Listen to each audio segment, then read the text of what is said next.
하나님의 말씀 신명기서입니다. 신명기 12장 1절부터 7절까지 말씀 보십니다. 구약성경 280페이지 신명기 12장 1절부터 7절까지 말씀, 우리 찾으셨으면 함께 합독하십니다. 내 조상의 하나님 여호와께서 내게 주셔서 차지하게 하신 땅에서 너희가 평생에 지켜 행할 규례와 법도는 이러하니라. 너희가 쫓아낼 민족들이 그들의 신들을 섬기는 곳은 높은 산이든지 작은 산이든지 푸른 나무 아래든지를 막론하고 그 모든 것을 너희가 마땅히 파멸하며 그 제단을 헐며 주상을 깨뜨리며 아세라상을 불사르고 또 그 조각한 신상들을 찍어 그 이름을 그곳에서 멸하라.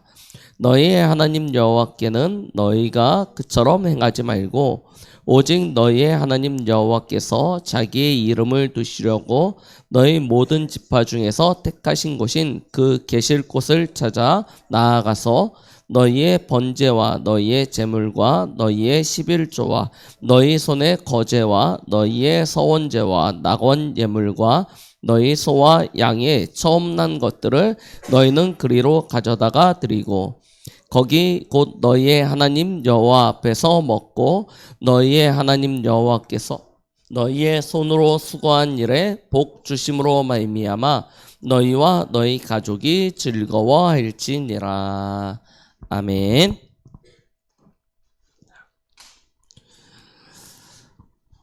오늘은 날씨가 굉장히 더워졌죠. 어제는 제가 반팔만 입고 돌아다녔는데요. 그래서 그런지 약간 감기가 생겼는데 날씨가 굉장히 빠르게 변하고 있습니다. 그만큼 시간이 빠르게 간다는 것이겠죠. 우리도 그렇게 빨리 흘러가는 시간에 맞춰서 삶을 살다 보니까요, 한 주 한 주간이 정신 차리고 보면 한 주간이 지나가 있어요. 그렇죠? 굉장히 시간이 빨리 지나가고 있습니다.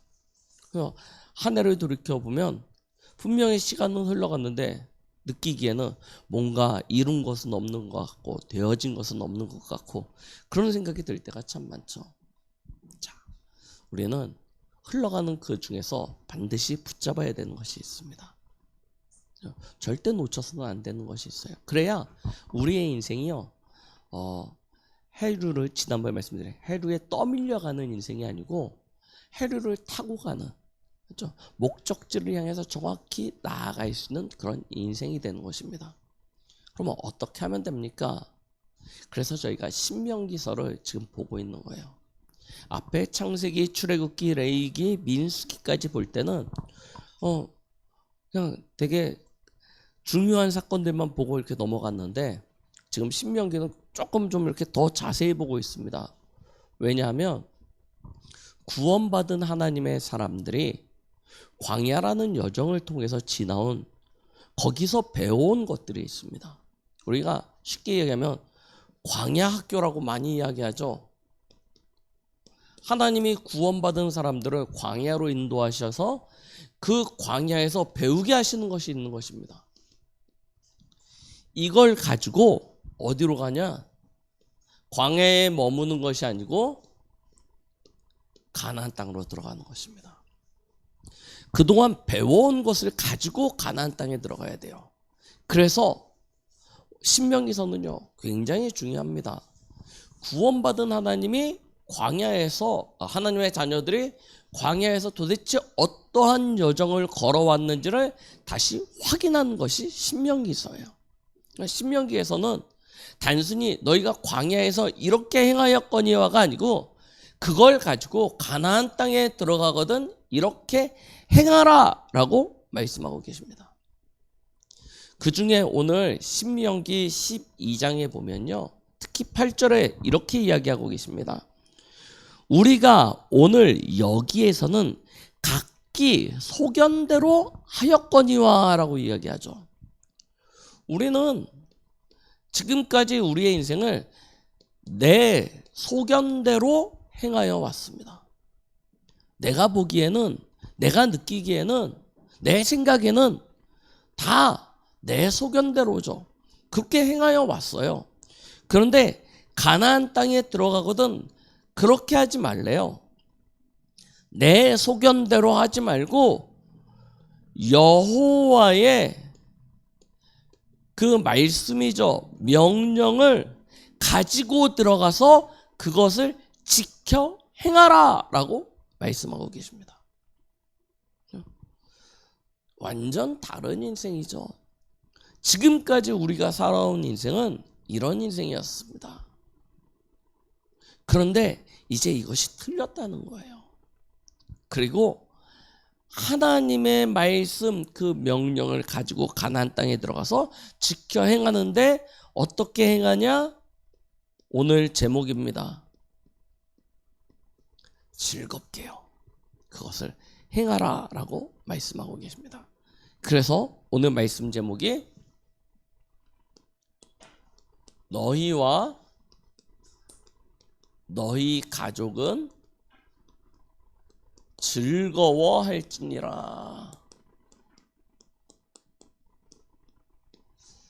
이와 같은 제목으로 함께 말씀을 나누도록 하겠습니다. 자, 그러면 오늘 본문을 중심으로 해서 봤을 때 하나님이 우리에게 주시는 명령, 신명기에서 계속 반복되어지는 이야기입니다. 그 명령이 무엇인지를 한번 확인해 보면요. 첫 번째, 하나님이 가장 싫어하시는 것, 그것이 무엇이죠? 바로 우상을 섬기지 말라는 것이었습니다. 우상을 섬기지 말래요. 자, 이미 빠져나온 땅이죠. 어디요? 애굽. 자, 이 애굽에서 이스라엘 민족은 400년을 노예 생활을 해왔습니다. 자, 노예 생활을 하다 보니까 어쩔 수 없습니다. 오늘 하루를 살아남는 것이 중요해요. 그러니까 결국 자기 중심 되어질 수밖에 없죠. 일단 다른 사람은 어떤지 모르지만 나는 배불러야 돼요. 왜요? 살아남아야 되니까요. 다른 사람은 힘들어도 뭐 모르겠지만 나는 그래도 조금 쉬고 싶고 안락하고 싶고 편안하고 싶고. 왜냐?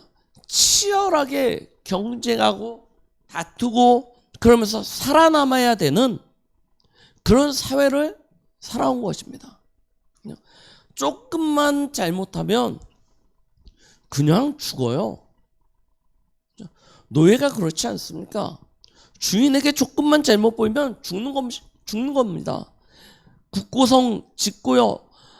나라에서 시키는 그 일들을 하다 보면 조금만 안전에 신경 쓰지 못하면 내가 내 몸을 지키지 못하면 그냥 사고 난다니까요. 그 당시에 인권이 있습니까? 평등이 있습니까? 뭐가 있습니까? 노예에게. 아무것도 없어요. 짐승이에요. 그러니까 돈 주고 사고 팔지 않습니까? 어쩔 수 없습니다. 생존해야 되는 게 최고예요. 이게 전부 아닙니까? 그런데 이 모습이 지금 애굽에서의 모습입니까? 현 시대를 살아가는 우리도 동일한 모습 아닙니까? 뭐 해야 되냐? 살아남아야 되는 거예요. 생존해야 되는 거예요. 그러니까 치열하게 경쟁합니다. 싸웁니다. 그래서 쟁취해내야 됩니다. 약한 자의 것은 빼앗고 강한 자에게는 잘 보이고 해가면서 내 자리를 스스로 만들어야 되고요. 거기에 파고 들어가야 되고요. 거기서 유지해야 되고요. 더 높은 단계로 올라가야 되고요. 자, 이런 치열한 사회를 살아야 되다 보니까 필요한 것이 생겼습니다. 그것이 무엇입니까? 나의 한계를 뛰어넘을 수 있는 힘이 필요해요. 나는 내가 가지고 있는 한계가 있지 않습니까? 그걸 뛰어넘을 수 있는 힘이 필요해요. 그래서 뭘 만들어내기 시작했냐면 신을 만들어내기 시작했습니다. 이게 우상입니다.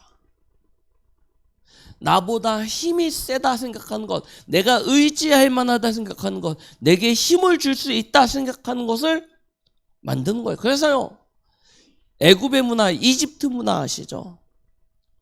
모든 게 신입니다. 모든 것 속에 신이 다 존재하고 있어요.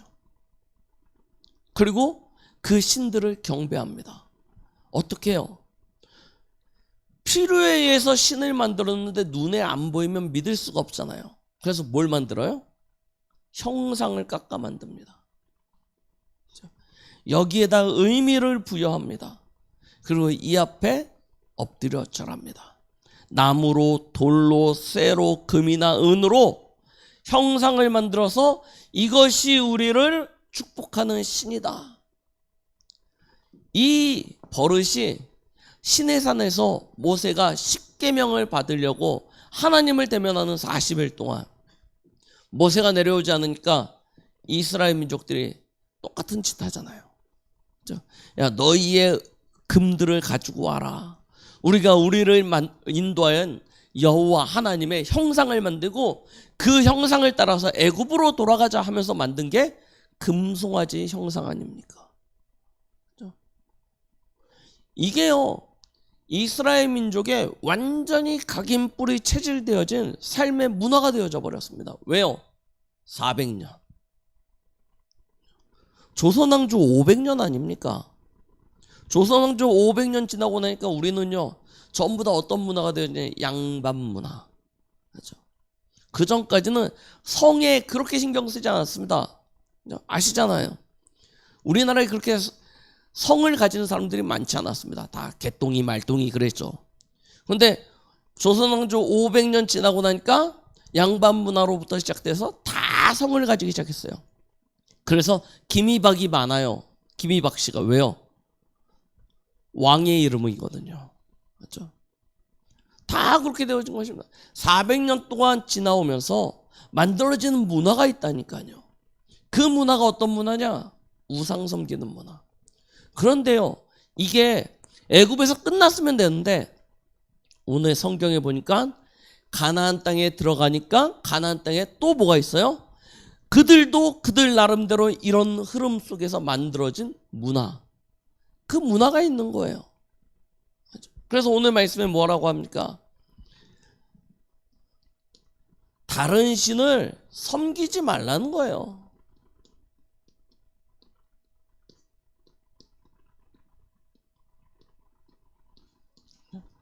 다른 신들을 섬기지 말래요. 왜 그렇습니까? 진짜 우리의 창조자가 누구십니까? 기억해 보십시오. 우리의 창조자가 누구십니까? 이스라엘 민족들에게 그거 이야기하는 것입니다. 너희의 창조자가 누구냐? 너희를 애굽 땅이 종되었던 곳에서 구원하신 구원자가 누구냐? 광야 40년 너희를 이끌어온 그 능력이 누구에게 있느냐? 이거 확인시켜 주시는 것입니다. 너희가 이 신들로 말미암아 해방되어졌냐? 오히려 이 신으로 말미암아 노예되어졌지 않습니까? 여기에 걸리지 말라는 거예요. 너희의 창조자, 너희의 구원자, 너희의 능력자가 누군지 아냐? 보세요. 그래서요, 신명기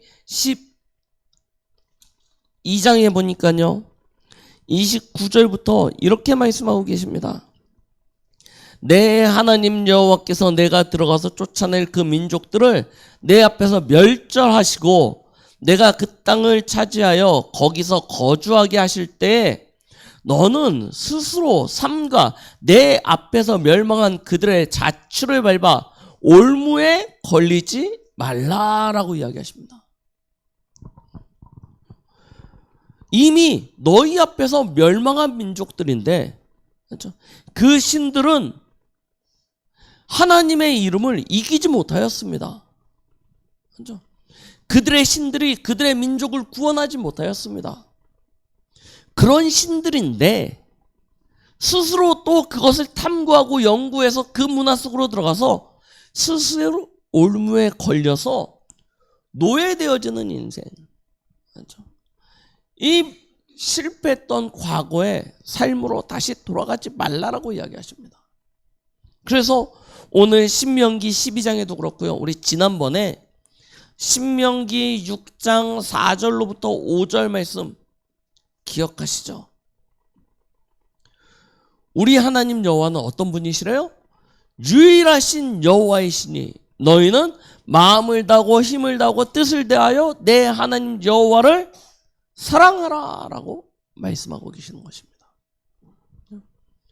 하나님이 우리에게 왜 우상을 섬기지 말라고 하시는지 기억하셔야 돼요.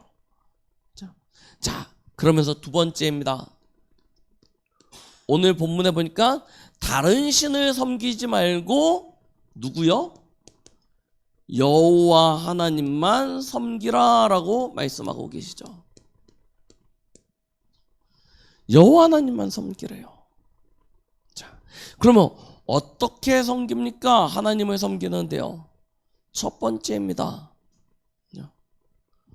하나님이 우리에게 이스라엘 민족에게 주신 최고의 축복이 무엇이냐? 바로 예배입니다.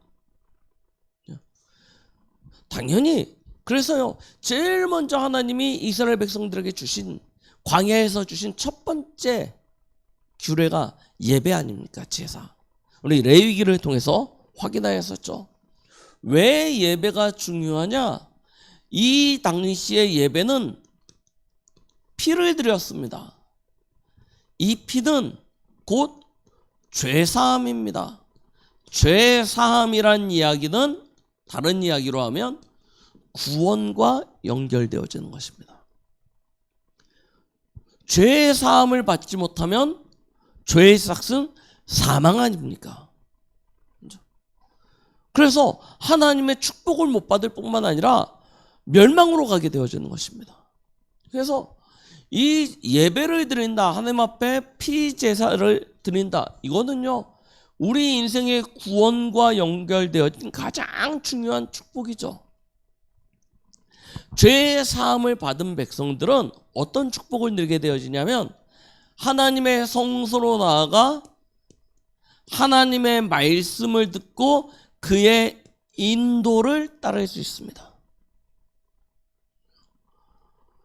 하나님은 광야 40년을 언약궤를 앞장세워서 이스라엘 백성들을 인도하여 오셨습니다. 그렇죠?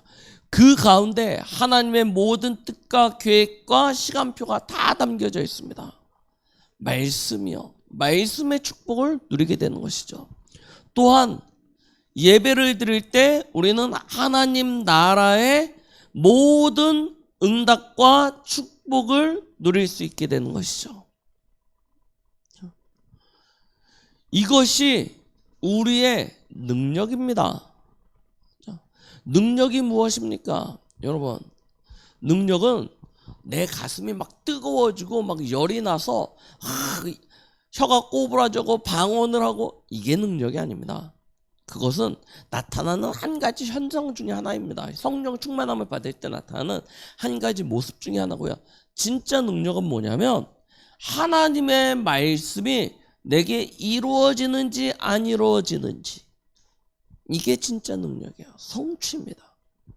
그래서 신명기서를 쭉 읽어보세요.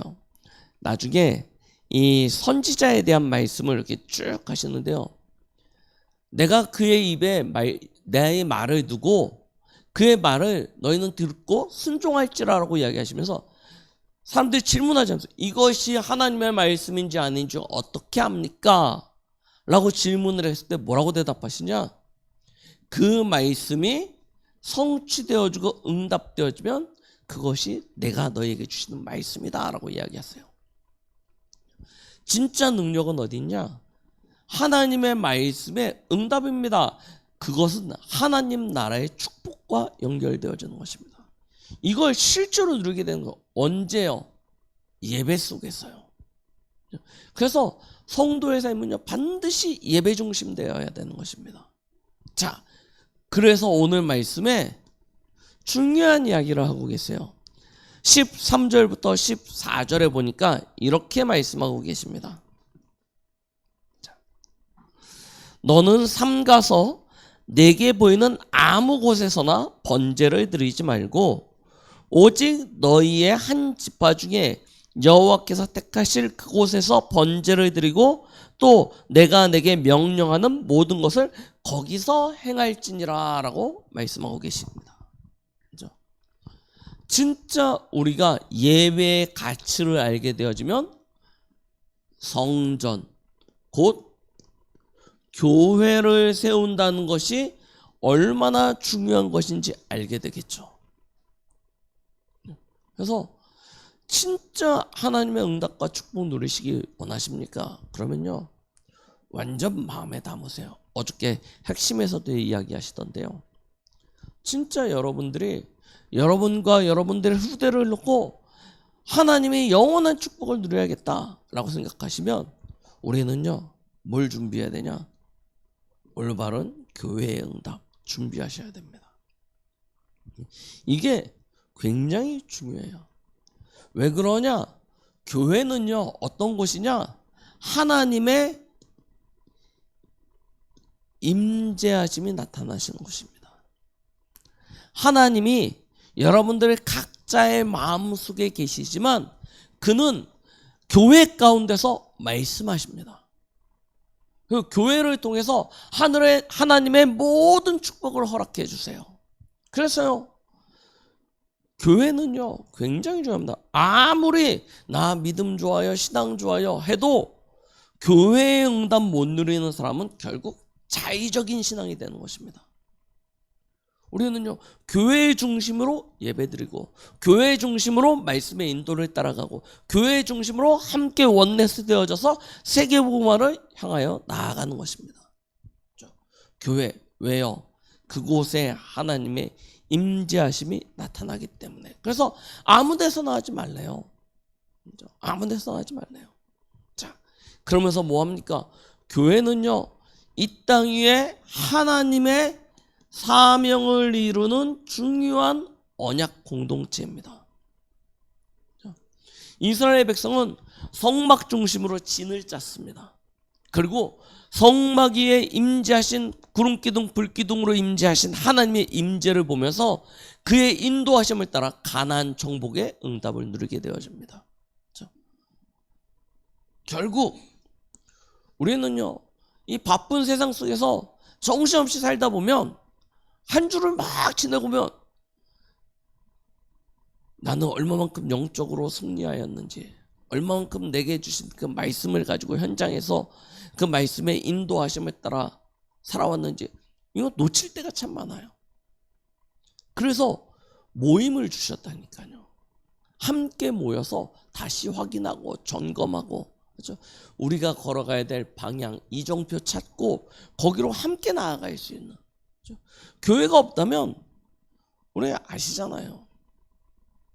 우리가 아무리 마음을 굳게 딱 결단하고 세워도 결국 내 몸이 피곤하고 약해지고 세상에서 뭔가 급한 일이 생기면 아무리 그래도 우선순위가 계속 밀리게 되어집니다.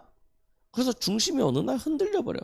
나중에 정신 차리면 내가 왜 여기 와 있지? 이런 상황이 되어진다니까요. 교회가요 굉장히 중요합니다. 하나님의 임재와 그의 말씀 안에서 사명을 이루어가는 공동체입니다. 이걸 통해서 하나님은 세계복음화를 이루어 가시는 거예요. 그렇죠? 이 축복 반드시 지켜야 됩니다. 그런데 오늘 말씀해 보니까 예배를 드리러 교회에 나올 때는 반드시입니다. 피제사를 드려야 되니까 제물이 있어야 되고요. 하나님 앞에 나올 때는 반드시 예물을 가지고 나오라고 말씀하고 계십니다. 이것은 무슨 이야기냐? 우리의 모든 삶의 주인, 우리의 삶 가운데 복 주시는 이가 누구신지를 우리는 하나님 앞에 고백하는 것입니다. 그래서요, 하나님 앞에 나올 때는 빈손으로 나오지 말라고 말씀하세요. 신명기 16장 16절을 보면 빈손으로 나오지 말래요. 특별히 오늘 본문에서 이야기하셨지만 신명기 14장 22절로 29절에 보니까 이 신명기서에서는 11조에 대하여 굉장히 강조하고 계십니다. 왜 그러냐? 가나안 땅에 들어갈 때 하나님이 12지파가 들어가지 않습니까? 그런데 12지파 가운데 11지파에게만 땅을 허락해 주세요. 그리고 한 지파에게는 땅을 주시지 않습니다. 그 지파가 어떤 지파예요? 레위 지파. 왜냐? 레위 지파는 하나님 앞에 예배드리는 이 제사를 담당하는 지파였어요. 그래서 한 지역에 뭉쳐서 살면, 한 기업을 받아서 그 몫을 가지고 살면 흩어지지 않지 않습니까? 그러면 다른 지파들은 각 지파의 모임 장소에서 하나님 앞에 예배드려야 되는데 예배를 집례할 수가 없게 되는 거예요.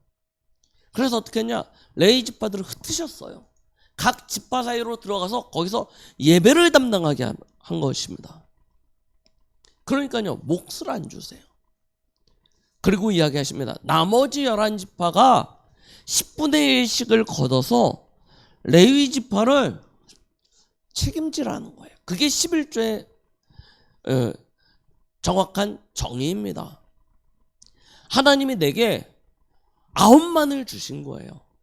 그리고 이를 가지고 레위 지파를 위하여 모아서 레위 지파뿐만 아니라 나중에 여기 성경에 보시면요, 이 지역에 그 지파 가운데 가난하니 병드니 고아 이런 사람들을 먹여서 배부르게 하라라고 이야기하고 계십니다. 그래서 11조는 원래 나의 몫이 아니에요. 하나님이 내게 더하여 주신 것입니다. 뭐 하려고요? 하나님의 나라와 의를 위하여 쓸 수 있도록 하나님께서 더하여 주신 거예요. 그러면 진짜 하나님이 주신 축복을 누릴 수 있는 사람이라면, 누리고 있는 사람이라면 진짜 기도하셔야 된다니까요. 우리 훈련 메시지를 통해서 많이 받으셨죠? 진짜 응답 받으면요, 어느 정도 응답 받으시면 되냐면 거꾸로 해요. 나는 10분의 1만 가져도 먹고 살 수 있을 만큼 하나님의 응답 받으시면 됩니다. 10분의 1만 가지고도 먹고 살 수 있을 만큼 하나님의 응답 받으세요. 나머지 10분의 9는 진짜 하나님의 나라와 영광을 위하여, 세계복음화를 위하여, 그렇죠? 이 땅에 얼마나 소외되고 아파하고 고통받는 이들이 많은지 모릅니다. 그들을 위하여 우리가 진짜 드릴 수 있을 만큼 응답 받으셔야 될 줄 믿습니다. 특히 우리 렘넌트들은요, 기도 제목으로 완전히 삼으세요. 겨우 10분의 1 가지고 하나님 앞에 드려서 하는 게 아니고 아예 10분의 1이 내 몫이야. 나머지 10분의 9는 진짜 하나님 앞에 드려져서 하나님의 나라와 의를 이룰 수 만큼 하나님 큰 응답 받으면 되지 않습니까? 그렇죠? 그런 응답 받길 하나님 앞에 기도하시고 도전하세요.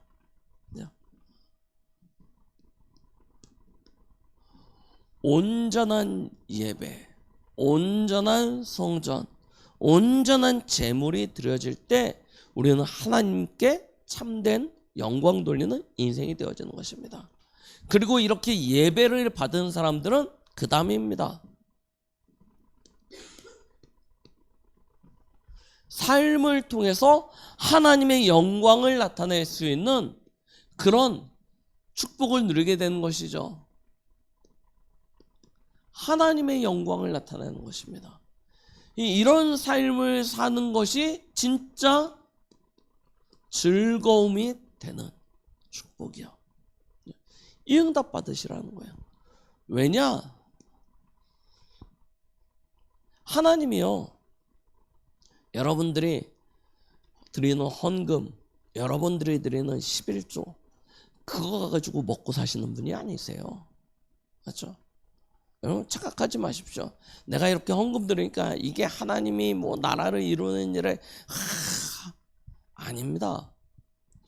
오늘 우리에게 왜 이 약속을 주시는지, 왜 이렇게 달려가는지 분명히 기억해요. 10절 보세요. 10절 뭐라고 이야기하십니까? 9절을 보니까 너희가 너희 하나님 여호와께서 주시는 안식과 기업에 아직 이르지 못하였거니와, 그러면서 10절에 너희가 요단을 건너 너희 하나님 여호와께서 너희에게 기업으로 주시는 땅에 거주하게 될 때 또는 여호와께서 너희에게 너희 주위의 모든 대적을 이기게 하시고 너희에게 안식을 주사 너희를 평안히 거주하게 하실 때, 그때가 온다는 것입니다. 어떤 때요? 하나님이 기업으로 주시는 땅을 차지하게 되어지고요, 모든 대적에게서 승리하게 되어지고요, 그리고 하나님이 주시는 평안과 안식을 누리게 되어지는 그때가 곧 온다는 거예요. 그래서 준비하라는 것입니다. 그냥 하나님께서, 여러분들이 한 주 동안 얼마나 수고하십니까? 한 달 동안 얼마나 바쁘게 일하십니까? 그죠? 진짜 밤에 오면요, 솔직히 여러분들 이렇게 영적 생활 하기도 힘들 만큼 다 피곤한 상태로 집에 들어오시지 않습니까? 그래서 우리 아빠들은 대부분 소파에 누워가지고 이렇게 텔레비전 보고 있고, 그렇죠? 엄마들은 아빠 안 도와준다고 막 바가지 긁고 있고. 왜 그러냐? 다 힘든 상태로 집에 들어오는 거예요. 그런 상태로 집에 들어오는데, 여러분들이 그렇게 수고해가지고 한 달 월급 받아가지고 그 중에 일부를 띄어서 하나님 앞에 드린다. 얼마나 아깝습니까? 맞죠? 내가 수고한 열매인데, 그렇죠? 이렇게 생각되어지면 절대 하나님 앞에 드릴 수가 없습니다. 하나님이 그걸 원하시는 게 아니에요. 하나님이 주시는 것이 있습니다. 하나님이 예비하신 것이 있습니다. 하나님이 그것을 우리에게 허락하시고 우리에게 누리게 하실 것이라는 것입니다. 그렇죠? 그 날, 그 시간표를 두고 우리는 지금부터 우리의 모든 삶을 준비하는 것입니다. 당연히 올 응답이기 때문에 이제부터 우리의 그릇, 우리의 자세, 이것들을요 준비하는 거예요. 왜냐? 한 번 응답받고 말 것이 아니고 계속 응답 속에 들어가야 되기 때문에 준비하라는 것입니다. 그래서 뭘 주셨냐? 삶의 규례를 주시는 거예요. 그래서 가장 먼저 주신 것이 절기입니다. 날을요 정해 주셨어요. 이 날은 여호와 앞에 다 나와서 예배드려라. 그 날이 유월절, 맥추절, 수장절입니다. 유월절은 하나님의 구원을 상징하는 날이고요, 맥추절, 오순절은 하나님의 인도를 상징하는 날이고요, 마지막 수장절은 하나님의 승리를 확인하는 날입니다. 우리의 삶에 베풀어 주시는 모든 것을 확인하며 그날에 기념하고 하나님 앞에 예배드리도록 하신 것이죠. 이 세 절기요. 그리고 중요한 새 직분에 대한 응답도 허락해 주십니다. 새 직분이 누구냐? 왕, 제사장, 선지자입니다. 왕, 제사장, 선지자예요. 하나님이요 이스라엘 민족에게 어떻게 약속하시냐? 너희가 왕을 세울 때에는, 신명기 17장 14절부터 보세요. 왕을 세울 때는 다른 민족 사람 세우지 말고 너희 민족 가운데서 왕을 뽑아 세우되, 너희로부터 왕으로 세워진 사람은 병마, 군대를 많이 가질 생각하지 말래요. 왜냐? 그것 때문에 또 애굽으로 내려가서 병마를 얻으려고 하니까 그거 많이 가지려고 하지 말고 오히려 여호와의 말씀을 가까이 두고 그 말씀을 읽고 묵상하고 지켜 준행하라고 이야기하십니다. 왕에게 하시는 말씀이에요. 군대에 의지하지 말고 하나님 바라보라고 이야기하십니다. 그러면서 이야기하십니다. 제사장이요, 제사장에 대해서 18장 1절부터 말씀하시는데요, 기업도 분깃도 가지지 마라. 오직 하나님 앞에 예배드리고 제사 지는 일에 집중해라 라고 이야기하십니다. 그러면 먹고 사는 것은요, 아까 말씀드렸지 않습니까? 하나님께서 입히시고 먹이시는 것이 있으니까 그거 바라보고 그 기업을 먹어라 라고 이야기하세요. 그러면서 선지자에게 하시는 말씀, 신명기 18장 15절부터 이야기하시죠.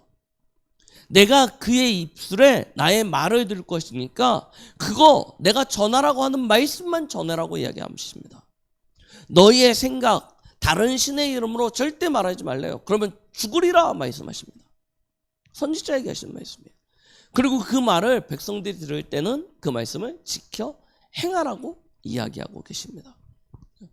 새 직분 주세요. 왕, 선지자, 제사장. 그러면서 많은 규례들이 신명기서에 기록되어져 있습니다. 나 자신을 두고 하나님께 주신 축복이 있어요. 죽은 자를 위하여 자해하거나 눈썹 사이에 이 털을 밀거나 그런 거 하지 말래요. 너희는 죽은 자들을 위해 속한 사람들이 아니고 하나님께 속한 하나님의 백성이다. 죽은 자들을 애도할 때 너무 막 슬퍼할 것도 없다는 거예요. 왜요? 너희가 하나님의 것이기 때문에. 그러면서 하시는 이야기입니다. 아무 음식이나 막 먹지 말래요. 부정한 음식 먹지 말랍니다. 그래서 먹을 것 먹지 말 것까지도 아예 정해 주셨어요. 왜요? 우리는 하나님 앞에 구별된 사람이라는 것입니다. 단순히 그거는 하나님이 우리를 통제하기 위해서가 아닙니다. 여기에는 피 먹지 말라, 뭐 이렇게 짐승들 중에서도 이거는 먹고 이거는 먹지 말라 이런 얘기들 많이 두셨는데요. 그리고 뭐 부정한 것에 가까이 가지 말라. 또한 우리의 안위와 건강도 하나님께서 신경 쓰시는 것입니다. 자, 두 번째입니다.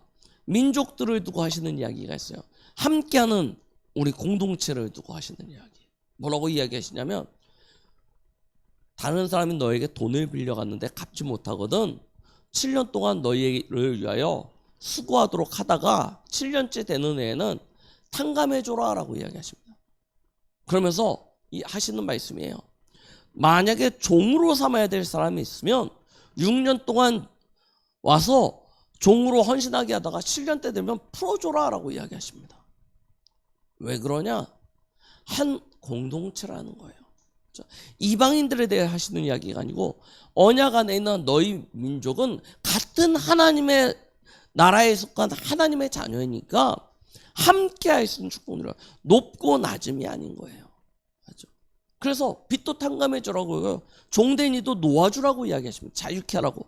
이런 규례들을 쭉 하세요. 그러면 도피성, 혹시 부지 중에 죄 지은 자가 있으면 피할 길도 만들어주라는 거예요.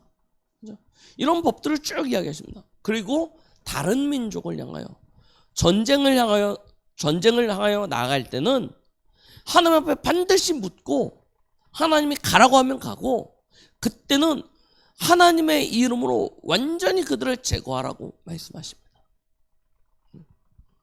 그런 많은 규례들이 신명기서에 아주 구체적으로 나와 있어요. 왜 그렇게 하나님께서 많은 규례들을 두셨냐? 한 가지입니다. 오늘 본문에도 기록되어져 있지만 우리는 하나님 앞에 있으라는 것입니다. 여호와 앞에 서는 인생, 이게 가장 축복된 인생인 줄 믿으시기 바랍니다. 그렇죠? 우리는 진짜 지혜 있어야 됩니다. 단순히 오늘 하루에 나의 배부름, 나의 욕구, 나의 만족을 위하여 살아가는 것이 아닙니다. 말씀드렸듯이 진짜 전도자, 하나님의 자녀의 축복은 어디 있냐면 미래를 준비할 수 있는 지혜를 얻는 것입니다. 하나님의 축복을 누릴 수 있는 지혜를 갖는 것입니다.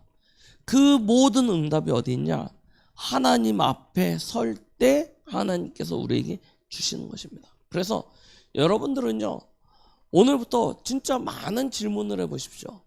모든 일을 할 때 하나님이 기뻐하시는 것이 무엇인지, 어떻게 하여야 하나님을 기쁘시게 할 것인지, 이걸요 하나님 앞에 계속 질문해 보세요.